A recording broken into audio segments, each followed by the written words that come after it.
Okay, 9 and 10 are a matter of just identifying if these are linear or not and stating if it's positive or negative association. So clearly 9 is not linear because we're curved. 10 is linear and it's negative as we go from left to right. We're going down. So that's how we identify if it's negative. And 13.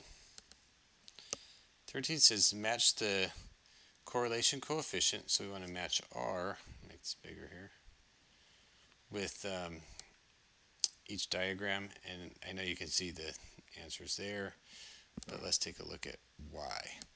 I would say which one is the strongest association, because that's going to be the biggest number, and kind of do it by elimination that way. So this is clearly going to be the strongest one, and so that's going to be D. Okay, so I can get that away. And then which is the next strongest one? Looks like it's going to be this one, because these are going to really mess it up. So that's probably going to be the next one. So 3 is going to be this one here. So that's going to be A. And then this one would be next, which would be 0.523. So this would be B. And then this one, which is kind of starting to spread all over, is going to be the smallest one, which would be C. Okay, so that's what we're looking at. The more spread out it is, the closer it gets to 0, which is like that. The closer the data is to a straight line, the closer R gets to 1. Okay, so a straight line, our correlation is 1. Okay, and 15. Oops. Okay, so let's see what is 15 saying here. Does education pay? Scatter diagram drawn in mini tab. It pays if you do something that you want to do. Drawn in mini tab shows the relation between the percentage population of a state plus Washington D.C. that has at least a bachelor's degree and the median income in dollars of the state for 2009. Okay, so here's the percent that has a bachelor's degree. I guess it's at least a bachelor's degree, right? Yeah, at least a bachelor's degree, and then the median income. So this state right here has less than 20% has at least a bachelor's degree, and the median income is 35.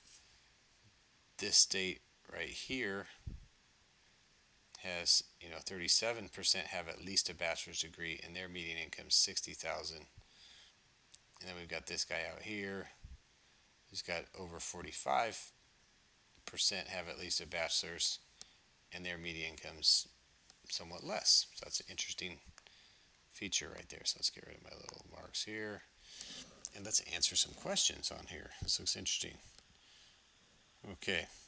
Describe any relation that exists between level of education and median income. Well, it actually looks linear. We got one outlier, and it's positive. Okay. So we got, that's why it's written here, linear, positive, one outlier. And would you say, is it strong? Not horribly strong, but because it's spread out quite a bit, but it's, fair, I guess. Okay. Mildly strong.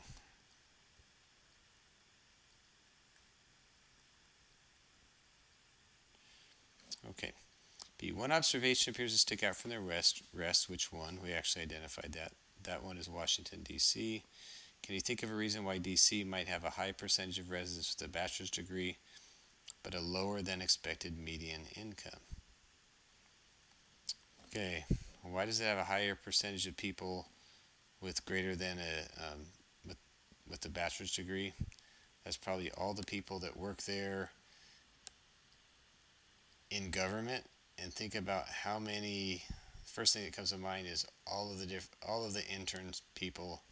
Every congressman has a boatload of kids working for him that are just out of college that want to do the public servant thing and want the experience.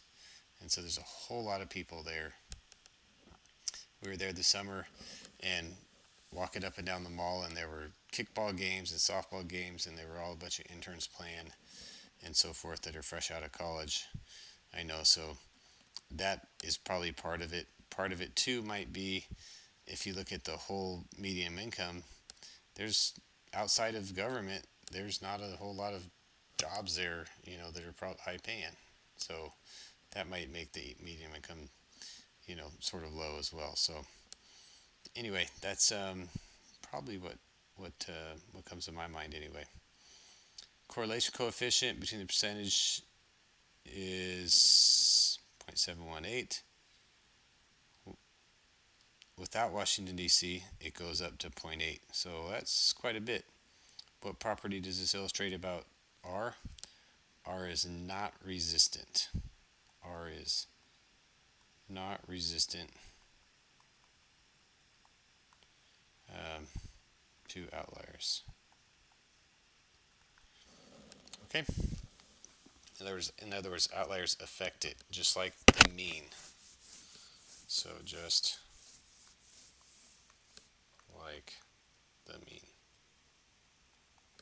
Okay, so there we go.